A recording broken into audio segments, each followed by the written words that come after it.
Lee Harvey Oswald was your typical America-hating communist from Louisiana, and like every risky-living pinko from the South, he grew up watching American spy dramas, volunteered for a civilian air patrol run by a CIA contract agent, and joined the US Marines.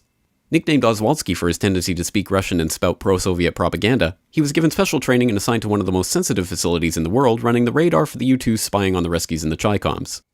After contracting gonorrhea in the line of duty, Oswald was tested for Russian proficiency before being honorably discharged to take care of his mother who wasn't ill and flew to Europe using money he didn't have on planes that didn't exist to arrive at Helsinki, where he stayed at the most luxurious hotel in town before waltzing into the Soviet Union at the height of the Cold War.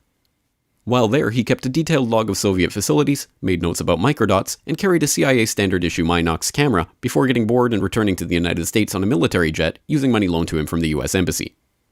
After waltzing back into the United States after supposedly defecting to the enemy at the height of the Cold War, he settled back in New Orleans where he appeared in radio and TV interviews, got into fistfights on the street, and handed out leaflets from a pro-Castro Cuban group sharing office space with an ex-FBI agent involved in government-sponsored anti-Castro Cuban groups. Moving to Texas and befriending a millionaire Russian oilman who helped to get him a job at the Texas Schoolbook Depository, Oswald made sure to let his murderous intent be known by attempting to assassinate a right-wing general in the area, thus potentially jeopardizing any plot to kill the president, and sent vanity photos of himself posing with his rifle to his close friends.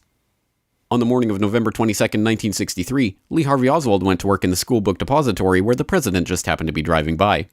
After somehow getting the Secret Service to stand down before entering Dealey Plaza, Oswald set up a makeshift sniper's nest and got off 3 shots in 6 seconds, leaving 4 bullets without leaving any nitrate on his cheek, a feat that has never been duplicated, including 1 bullet that managed to cause 7 entry-exit wounds, a feat that has never been duplicated, penetrating 15 inches of tissue, 4 inches of rib, and a radius bone, to come out in almost perfect condition on a stretcher in the hospital while no one was looking, a feat that has never been duplicated.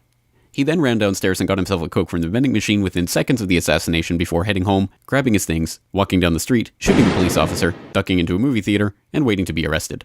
After jumping up and pulling his gun on the police officers who swarmed the theater, he was let out the front door, or the back, and taken into police custody. While there, he is not charged with the murder of the president. Did you kill the president?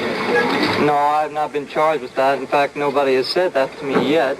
And like any self-respecting America-hating communist grandstander who had just killed the President of the United States in a pinko rage, denied he had anything to do with it.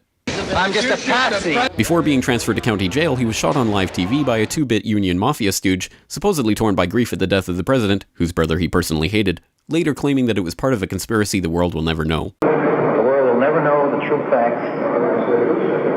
Luckily, the crusading journalist of the unbiased media told the public the straight truth about what happened. His head could be seen to move violently forward. Hoover wrote a memo that weekend demanding that the public be convinced that Lee Harvey Oswald was the lone assassin. LBJ appointed a commission telling Commissioner Warren that he had to find that Lee Harvey Oswald was the lone assassin, and, as luck would have it, that commission concluded, "Now, what about the doctor at Parkland Hospital who reportedly said the president was wounded in the front? Actually, the doctor told the commission, and a newspaper report agrees, that he said only that the bullet could have entered from the front.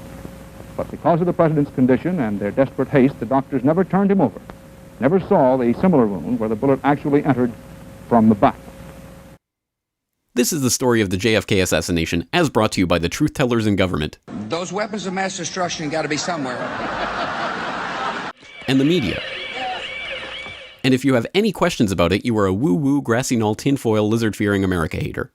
If you love Jesus, sunshine, ponies, monster trucks, miniskirts, and the American flag, you will never ask any questions about any part of this story to anyone. Ever. This message has been brought to you by the CIA, Joint Chiefs of Staff, Warren Commission, and the MSM. Because ignorance is strength.